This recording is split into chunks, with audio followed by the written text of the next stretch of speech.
Join me on my journey as I explore wealth in all areas of life. I'm your host, Mindy Kinnis, and this is The Lucrative Society.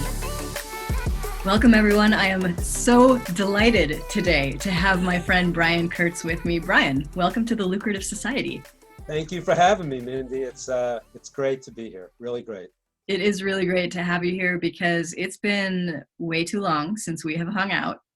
Before you hit record, we were talking and it was like, let's just talk for a while because we hadn't seen each other in a while. So. Exactly. It's always good to catch up. And I was like, Brian, you're spitting some good knowledge, so let me just start the show. You never know what's going to happen later, so you might as well get it while you can get it. Right. I get it. Exactly my point. So one of the things that I ask everybody on this show, because as you know, it has been this long time journey for me to kind of understand this stuff, figure this stuff out, make it work for me in my life and my business. But you have a really, really interesting story. And I just want to start with, how do you personally define wealth? Wow. Well, it's definitely not, it's not money, which is money is part of the equation. But I go with the Dan Sullivan. Well, he has the 5 ways you get paid and the 5th is money. And so I think those 5 things are, I don't know if anybody's done this on the show before, but these 5 things are really what wealth is. So the 5 ways you get paid are, so you utilize me, I enhance you, I appreciate you, I refer you, and then the 5th would be I get rewarded for that. And I can go on for a long time, as you know, so I'm going to try to keep it short and sweet. But I will say that if you do those first 4 things correctly, in other words, you go into the world and say, utilize me, here's my stuff, here's my value, I can give you this. I mean, when I first met you, it was like you were doing some stuff and I sent you some swipe files, and it was always like, utilize me. You don't have to pay me, utilize me. I don't know if I'm ever going to get paid from you. Doesn't matter. Let's be clear. I have paid you. You have paid me, and I wasn't gunning for it either, which shows you're the exact person that I want in my life. You may spend money on me, you may not, but I'm going to give 100-0 to you all the time. And so I give 100-0. If you don't pay me for that, it's okay, because I gave you 100-0. You've got value. You take my value, maybe you have someone utilize you for some variation of that. And then maybe it comes back to me from that person. Or I give you 100-0 and something happens out of the blue. And I believe that's serendipity, because I shared with you and had you utilize me, then I got something from the ether, because I'm not that religious and I'm not that spiritual, but I believe, we just said, when we started the interview, you looked at your phone and you said it's 11:11. And you said that's Sean's favorite time. And I said, shit, that's my favorite time too. And we said, oh, so Sean's watching this interview. He had nothing else to do today, so he's watching this interview. So I just, so utilization is 1. 2 is enhancement. I just want to enhance your life. And as long as I enhance your life, you're going to keep me in your world.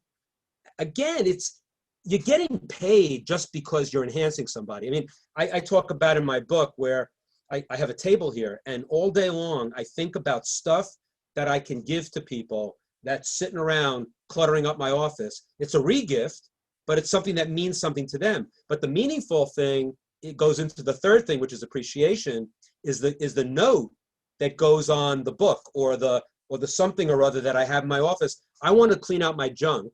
I want to give it to somebody who can use it, or it means something in our relationship. And then the note is where the appreciation comes in. And so I have a table here and I just pile it up all week. And pre-COVID, my assistant would come in, organize it, get it all mailed, because I don't like going to the post office, even though I love the mail, but I don't like the post office. And so she would send it out. And I get, just by setting up the envelope, walking around and putting the stuff on my table, I get an endorphin rush. I get an endorphin rush from the fact that I'm giving to somebody, I'm appreciating somebody, I'm enhancing somebody. It may be utilization too. I may be combining all 3, utilization, enhancement, and appreciation. And so that gives me the endorphin rush. Is that getting paid? Is that wealth? Yeah, I think it is. I definitely know it is, because I've made a lot of money, and it wasn't because I just was looking for money everywhere. It was because I do this. And then the fourth thing, which is really good, and it's based on Robert Cialdini's first principle, ethical principle of influence, and it's reciprocation. But reciprocation in the internet marketing world is not what I'm talking about. You mail for me, I'll mail for you. If I get 50,000 leads, I have to get 2 more mailings to get if that's not reciprocation. Reciprocation is, and that's why the fourth thing I call it refer, not reciprocation. And it's be the first to refer, be the first to give concessions, be the first to give services. We're going to have a great time today. Hopefully we're having a great time already. I'm going to say, hey, you got to get on. I'm going to say to all my friends, I think you'd be great for Mindy's podcast. And that's just be the first to refer. Because if you're the first to refer, you're probably going to get referred back at some point. So those 4 things will lead to reward of all kinds, and including money. So I guess that's a really, I can go on, but I won't, because it was one question and we're already like 3 hours in. But that to me, yeah, well, so I'd say the definite wealth is not money. Correct. Wealth is all the things you do to enrich your life, and then and it's not just do what you love to do and money will follow. This is bigger than that, I think. Well, that isn't even entirely true, because I tried that and it didn't work out so well. It's not entirely true. It's not.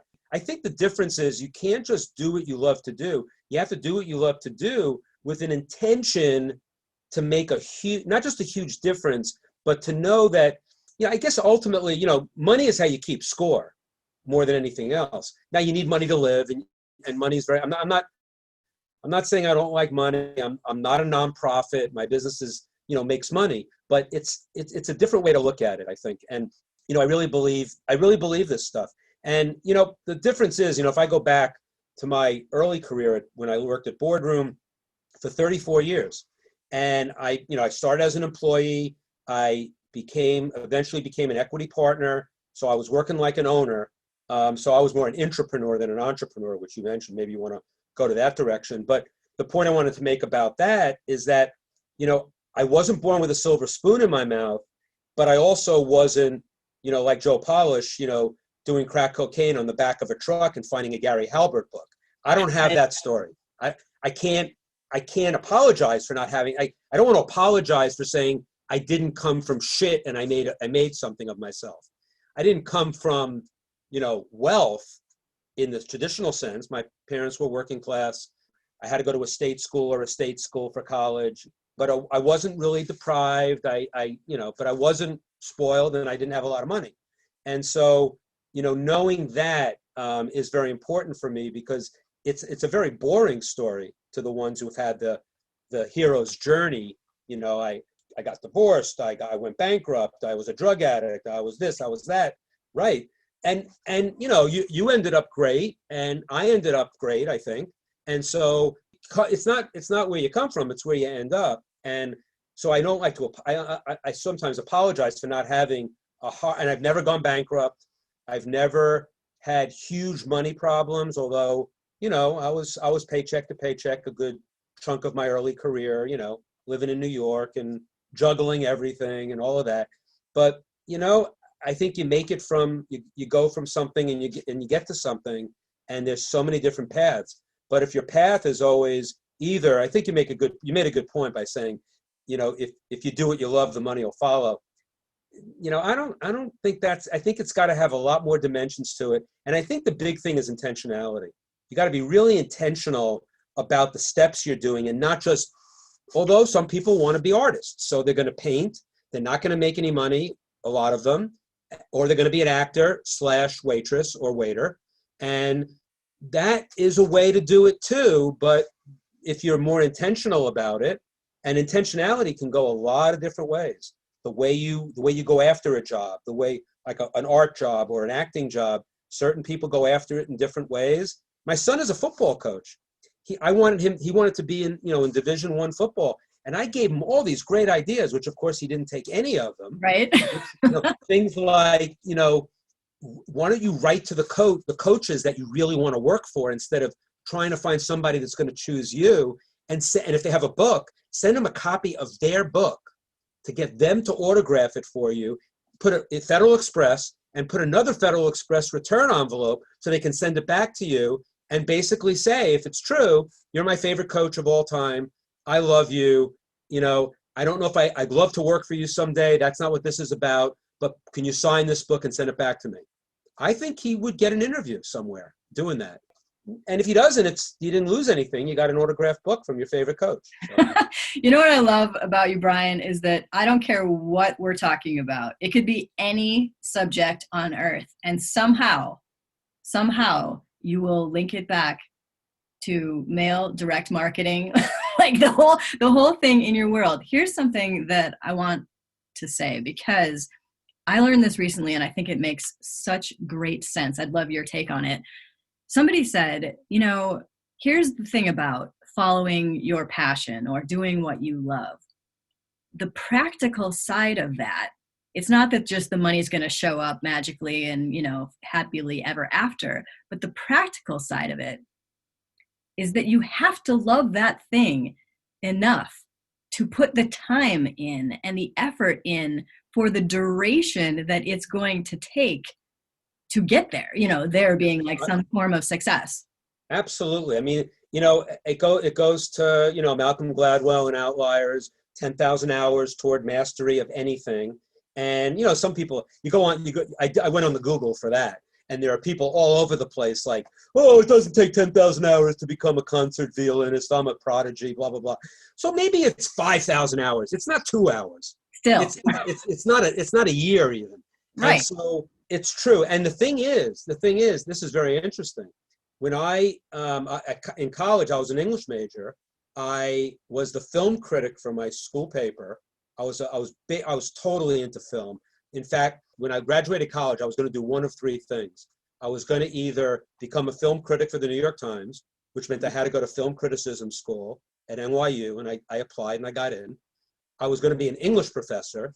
How's that for boring? But I got an appointment at Idaho State University in Pocatello, Idaho, to get into a PhD program in English.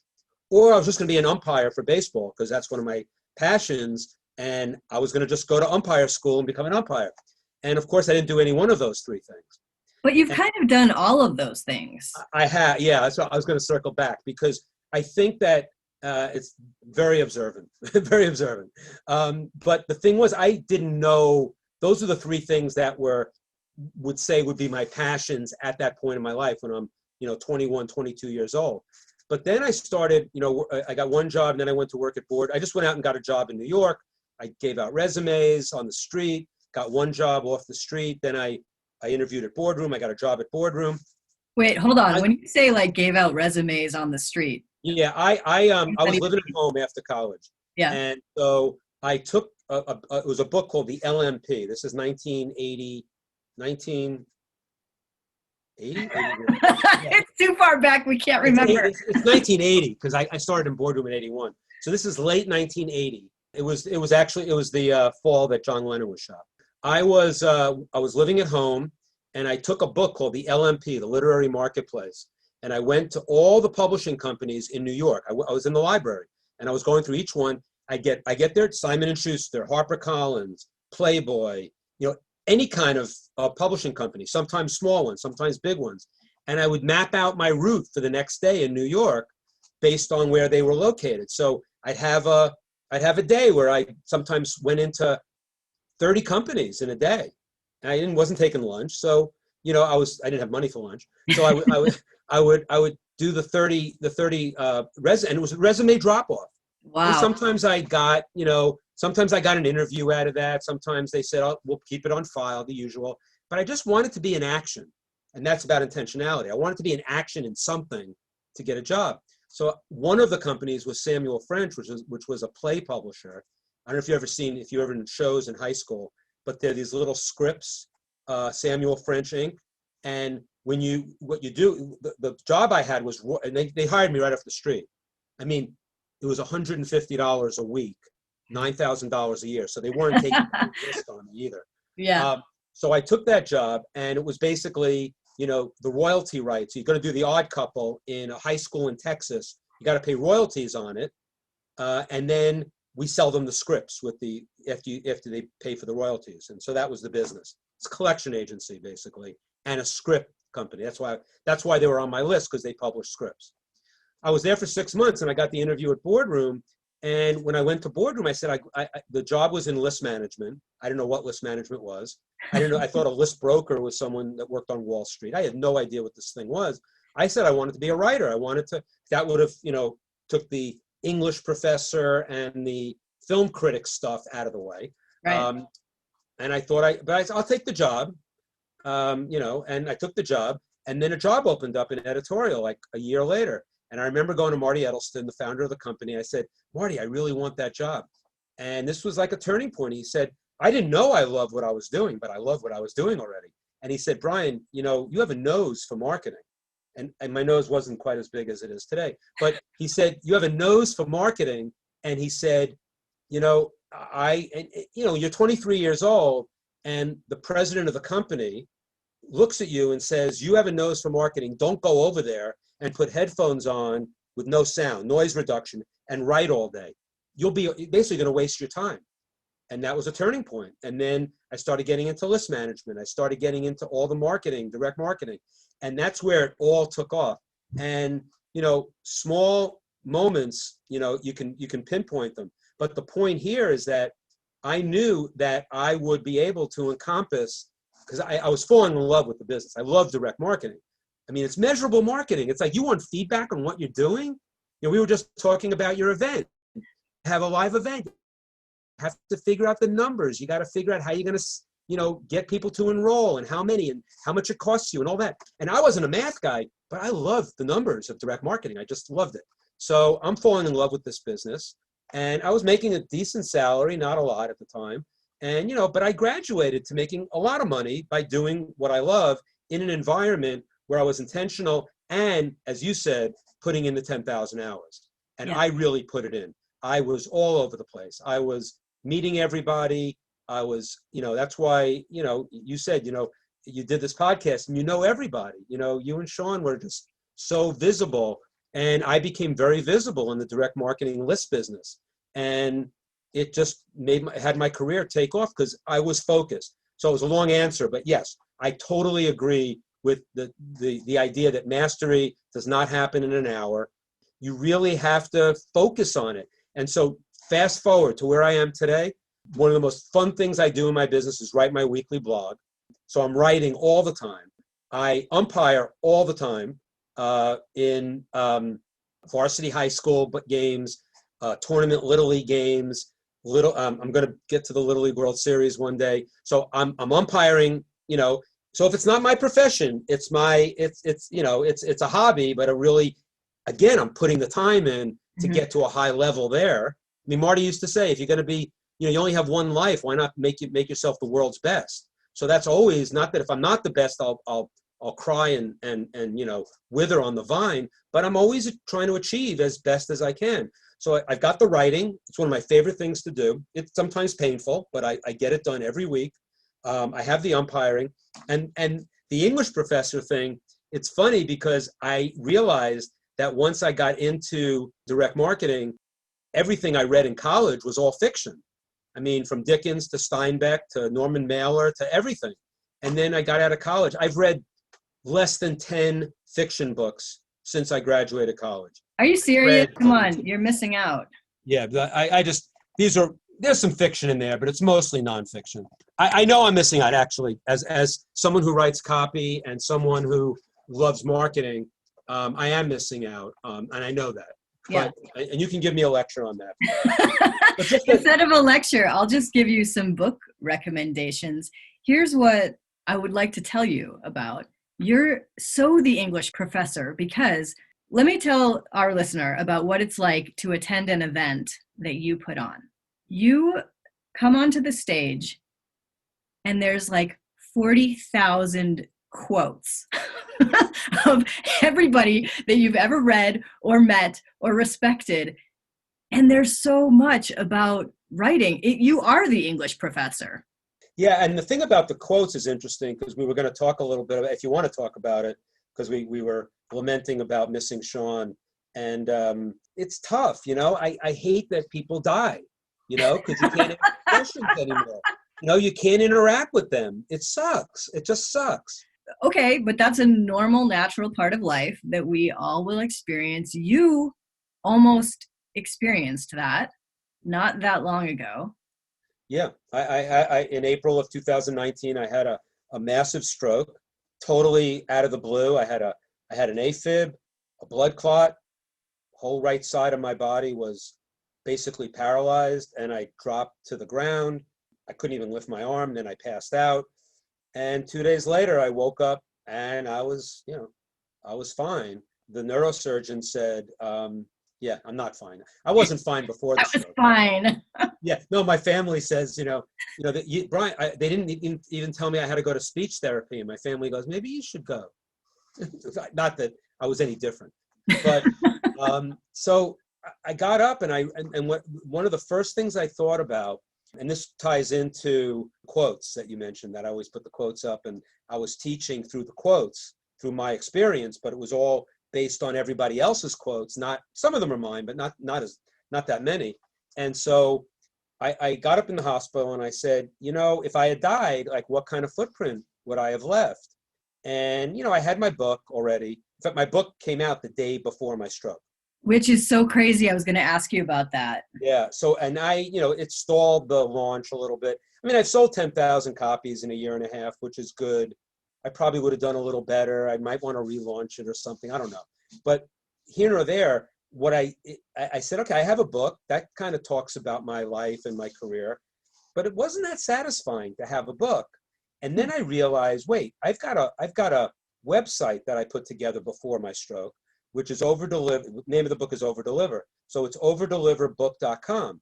On that site, I have these 11 bonuses, and I'm not selling them here. I'm just telling you what they are, because they all honored one of my mentors. I have 19 keynote speeches from Jay Abraham. I have a swipe file that's this thick from Dan Kennedy. I have, 2 books in a PDF form of 2 of my direct mail mentors, Gordon Grossman and Dick Benson. I've got Perry Marshall. I've got something from him in there that he and I did on video. And so I realized that made me feel a lot better. I was depressed that I only had my book. I wasn't depressed that I had the site, which hopefully no one will ever take down, so that it shows that, because it ties into the movie Coco. I don't know if you've seen that movie. It's a Pixar film, and it's amazing. Also, the documentary about Pixar is great. Going off in tangents. Come back. Okay, so now I like that you just say that to yourself. I don't even have to say it. Yeah. So Coco is an amazing movie because it's a Mexican film. He's going to visit the dead people in his family, right? Right. It's all about the Dia de Muertos, which is the Day of the Dead in Mexico. And there's like 2 or 3 days, I think it's in November, where they celebrate the dead, not mourn the dead, celebrate the dead. And without giving away the movie, because everybody here is going to run to watch it now, it's basically you're permanently dead when no one remembers you. It's called the final death. But when you're just in heaven or wherever you are, and if people are remembering you, you're happy-go-lucky. You're coming to the celebration. They're remembering you. I'm in the party. I love it. So I realized, not that all the people on my overdeliverbook.com site are dead, but a lot of them are. Mm-hmm. And so it just gave me a really good feeling that I was like doing my part to make sure that none of these, my heroes, the people, and that's where the quotes come from. I mean, I've had people tell me, Brian, you rely on everybody else. You don't have any of your own thoughts. And I don't believe that, but I do rely on what I've learned and what I've built in my life. And then you put your own spin on it. And I do it's my own experiences in marketing that are all outlined in my book. And it's based on concepts that I learned from other people. And I think the worst thing you can ever do is use a concept and not give it credit to the person who gave it to you, right? Thank you. I hate that. That's like one of my biggest pet peeves. I'm like, look, just quote them or reference the source. And you get more respect for that. You get more respect for telling who you got it from than taking credit for it and then finding out that you didn't invent it. Yeah, then you just look like you're stealing, which is Exactly. not cool at all. I mean, you've done this really well, kind of that concept of standing on the shoulders of giants and then, seeing your own thoughts from that perspective. You've done That, yeah. well. So let me ask you about this, because a lot of the listeners to this show, they are either early in their entrepreneurial career, or they still have a quote regular job and they would love to become an entrepreneur, especially this year where there's all this craziness happening and they may have lost their job, or There's some numbers, a lot of new entrepreneurs popping up. Totally. And to me, that's a great thing. Not that it was a great cause for that, but the Right. result is great. Right. You, for years, like when I met you, you worked at Boardroom and you would come to Arizona and we would hang out, you, me, and Sean, and we would talk to you again and again. And we'd be like, so Brian, when are you leaving? When are you doing your own thing? Like, when is this going to be the Brian Kurtz show instead of all the other stuff? I would love for you to talk a little bit about that desire and then also that decision to finally leave and just venture out on your own. Because there's a lot of fear there. There's a lot of unknown, and you did it.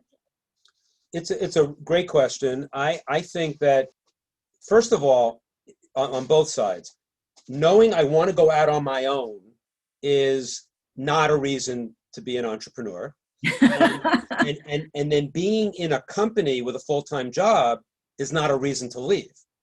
Right. That's important. That's the baseline. Now, go back to you're in a company, you have a job. How much freedom do you have? I ended up with almost all the freedom that I could ever have. In fact, I almost bought the company. So, right. I had all the freedom that I needed to do what I wanted to do up until the point I left.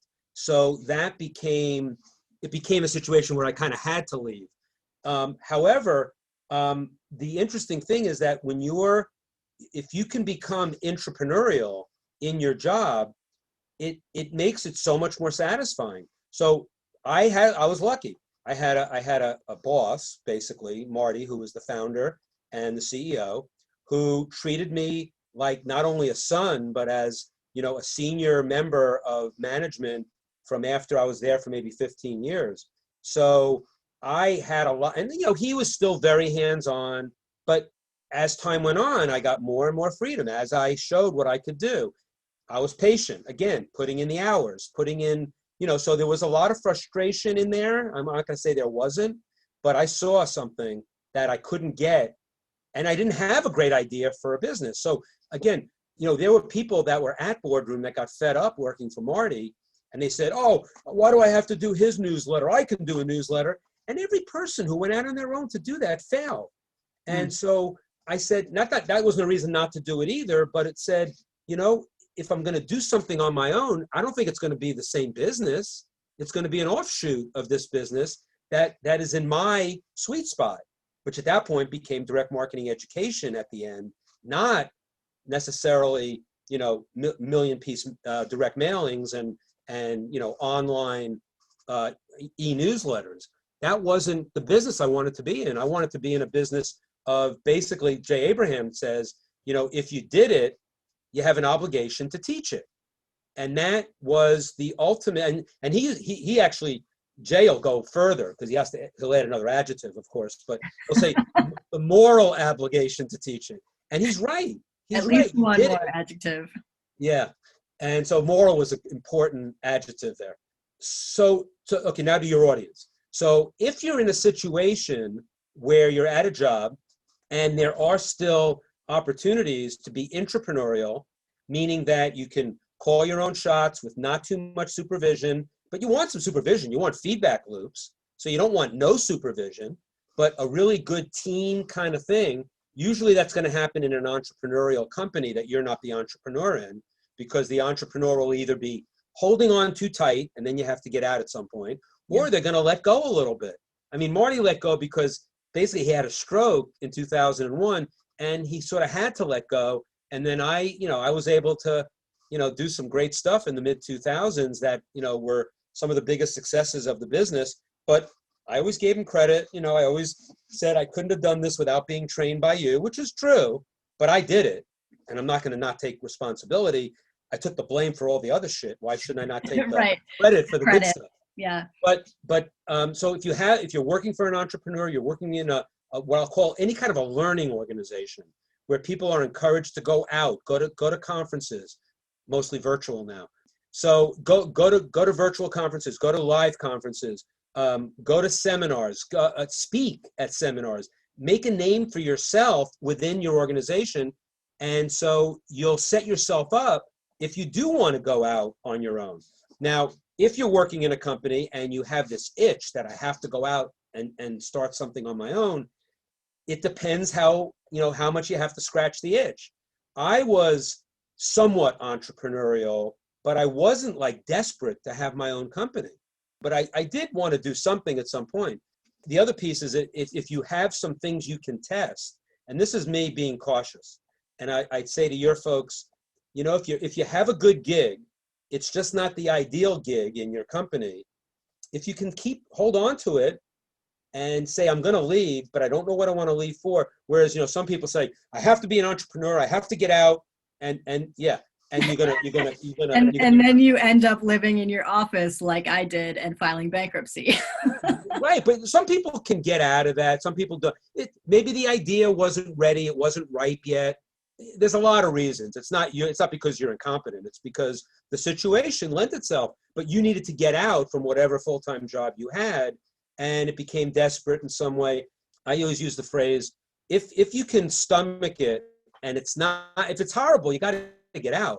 But, if you can stomach it, but if you're unhappy and it's not really jazzing you completely, you should start really, every night you should go home and keep a diary, keep a journal. What's jazzing me today? What was exciting about my job today? What did I hear about someone else's job today? And some variations of that. Because the idea isn't going to just come like that. It's going to come over a period of time. And why not have a steady job while you're doing it? That's the conservative piece in me, because I don't have that, drive to be an entrepreneur. Didn't have the drive to be an entrepreneur at all costs. The crazy risk factor. Yeah, I'm a little risk averse. It's also, at least looking at it from my perspective now, it's also a stamp of maturity.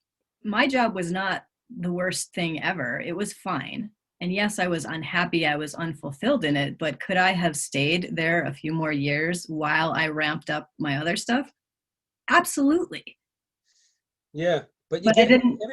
I got that theory when I was interviewing people at Boardroom for jobs working for me or someone who was under me. And when I was interviewing them and they were on the fence, but I really wanted them, I never would make somebody, you got to work for me. That the job you're in sucks. I never would say that. I would say at the end of the interview when they knew I was giving them an offer, and they were undecided. I said, look, I can't make the decision for you, but just go home and think about exactly what you're giving up at the previous job. Write it down, what I'm giving up. And maybe if you want to do the old, split screen, what I'm giving up, what I'm getting. But I would say just, what are you giving up? And because I knew in a couple of cases, they were giving up nothing because the place where they were working was a dead end. I saw it. And there was one I remember interviewing, though. The job they had was maybe a better growth potential than the job they would take with me. And I even put that, I even, expressed that in the interview. And the person took my job and they grew nicely and maybe more than they would have in the other job. But, the key is it's always your life. You have to make the decision. And I guess to make a decision out of desperation or out of necessity is a lot more. It can work, but isn't it better to do it, strategically? And strategically might say, staying in something that's not ideal, but I can still learn there, but I can't stay. I know I can't stay forever. I mean, and I guess, once Marty died in 2013, not that he was that involved in the business, but I thought I'm going to have to go. And the interesting thing, I thought I'd go the following year in 2014.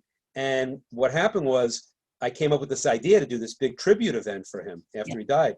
And that was the Titans of Direct Response in 2014, September.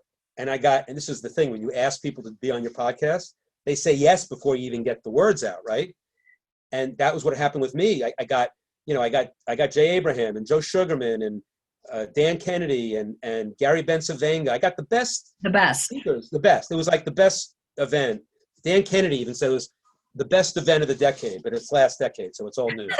But what happened was I didn't even know that I was planning my exit yet, although I still thought I was going to leave. Yeah, we did a third day VIP day at the Titans event. It was a full day of hot seats. Me and David Deutsch were running them. I did 26 hot seats in 10 and a half hours. You've seen me do hot seats at the events that you were at. So I have been on the hot seat. You have been on the hot seat. Yeah. And probably we propelled your career to new heights. I realized after that day that this is what I was meant to do next. It was not just do hot seats, but to be a counsel, teach what I had done in the words of Jay Abraham. And I had the model. So that January, I resigned. I had my business up and running in 2 months. And that September, I had my first Titans Mastermind meeting. 23 people at $20,000. I had myself a business. And it wasn't that hard because it shouldn't have been that hard. I had 34 years of practice of developing my network. And, but it was the right time at the right place. And again, there are only 2 times, now and not now. Right. So I hate lamenting about, if I went out earlier, it would have been better. If I went out later, it would have been better. You can't. And even if you go through some hardship, in your case, it's still, you're going to end up in a good place. If you're a good person, you're smart, and I'm saying this to you and all the people who are listening to this, it'll work out. It really will. You also have then the story. Like I use this all the time, my own experience in my coaching, in my speaking, all of this stuff. So Brian, this has been absolutely phenomenal. I'm going to have you back on the show at some point in time because, we could talk forever. Yes. But I do want to say this as we wrap up. I have studied lots and lots of copywriting because I also, I am a writer by nature. Yes, so in the whole of the business, I gravitated a lot to that naturally. And I will say I have learned the most from you, from things that you have sent me, from your... Right, not my stuff, but stuff that I know was great. From you teaching at your events, although you start way too early in the morning for my taste, like I always loved your events. And that is such a gift to me because you really showed me how I could take something that I was already decent at and I already loved and then utilize it in this other thing that I loved and really build off of that. I've had people say to me, "Oh, Mindy, who's your copywriter?" And I'm like, I write my own copy. You're your best copywriter. Yep. And that has surprised some people that I feel like very proud that they're thinking that I have a copywriter, but really that's thanks to you. I mean, truly. So I so appreciate that. You were always you'll always be a lifelong student like me. Always. And that's important. And, you came to those mastermind meetings, ready for bear. You did a hot seat. You did a presentation at one of them. We did a Titan spotlight with you. I mean, you're a giver and you show up big and, you show up big in podcasts, in live events, in everything you do. And that's why you'll always be successful. Thank you. I mostly I appreciate your friendship. It is always a good time to hang out with you. I am looking forward to the time when it can be real life as opposed to virtual. Thank you so much. I have one further question. If people are interested and they're like, well, I want to be a copywriter or I want to know more about this Brian Kurtz guy, where would you like them to go following this show? Well, if you want to go somewhere where you don't have to spend any money, all you have to do is opt into I don't even call it my list because lists are people too, remember? So yes, they are. Online family. And if you want to opt into my online family, go to briankurtz.net. BRIANKURTZ.net. You go there. There's an interview there somebody just sent me a complaint about it because it was too long. But It's the three biggest It successes. was you being too long? What? It's me and Perry Marshall too. So like Perry's going off. So it's the three biggest successes of my career. You opt in, you get the interviews sent to you, and then you're on my list. A better way to get on my list, but you have to spend about $17. I don't know big time. Yeah. So you go to overdeliverbook.com, just as it sounds, overdeliverbook.com, and you go there and you'll see on the site there are, testimonials from my book from some really amazing people. But then you scroll down and there's like 11 bonuses that are just, this is the thing that, got me to perk up a little bit after my stroke, that I had this site. And so you go, there's buttons there to go wherever you want to buy the book. Amazon's best, it's the cheapest. You go to Amazon, you come back, it's $17. You put the order number in where it says, put your order number in, and you get access to the whole site. The bonuses are better than the book. The book's not bad. And as you said, it just, writing, being aware of the world around you. John Carlton talks about this all the time. To become a great copywriter, you got to do it by walking around, whether it's walking around on your computer, walking around in the forest, walking around at Walmart where your customers might be. You got to walk around and see stuff. Yep. And be mindful of it. And I know this is right in your wheelhouse too, but being totally mindful all the time is the first step in being a great copywriter. I mean, there's a lot of other things involved. I am not a great copywriter. I am a writer who loves to write, and I have my own style. I couldn't write a package or a video sales letter soup to nuts. That's not the kind of writing I do. But I am a copywriter of sorts. I mean, you could do that if you wanted to. I don't want to, really. Right. That's different. And I probably, because it's too hard, and I probably fail. Whatever the reason. Yeah. Thank you. I am so delighted to have spent this time with you, and I know our listeners got tons of value. So once again, thank you so much. Thanks, Mindy. See you soon. Thanks so much for listening. Make sure to subscribe to The Lucrative Society on iTunes, and please leave a review of the podcast. Visit lucra.com for transcripts and resources, or to become a member of The Lucrative Society, where I coach purpose-based entrepreneurs on business, mindset, and heart set. Lucra, where wealth equals well-being.